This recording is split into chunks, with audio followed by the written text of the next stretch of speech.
The National Park Service Southwest Alaska Inventory and Monitoring Network surveys vegetation in the salt marshes and sedge meadows along Lake Clark National Park and Preserve's Cook Inlet coastline. This ongoing scientific monitoring records vegetation cover, composition, and species abundance, and any changes that occur over time. Join park scientists as they study the plants that make up Lake Clark's ocean-influenced ecosystems. So in 2007 and 2008, the Southwest Alaska Network visited these salt marshes and set up monitoring plots. And now 10 years later, we're back to revisit these plots. We have what we call transects in the salt marsh, and we have 4 of these, and they're just big long lines that start up in the spruce and end out on the beach.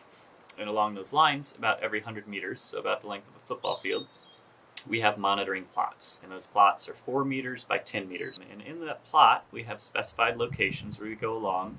And one of us essentially drops a pin and records every plant that is at that exact point. And they move 40 centimeters along, drop the pin again, and tell again, say out loud, which plants are at that exact spot.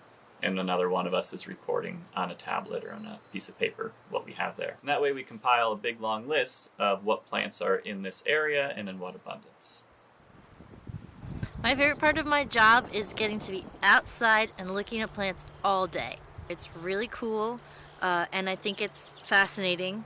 Also, I feel really good about working to support learning more about these ecosystems. That's really important to me at the end of the day. There's the great quality of life, but also working towards bigger goals that I feel good about.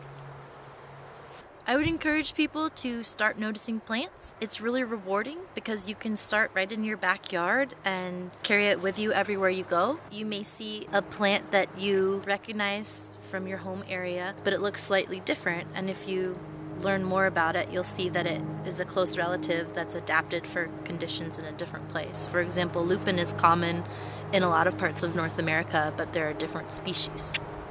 Yesterday we were up in the northern part of the Silver Salmon Creek Salt Marsh, and we climbed up on this little berm and looked back at where we had been doing our plots. It was really beautiful. You could see it was a bit of a garden.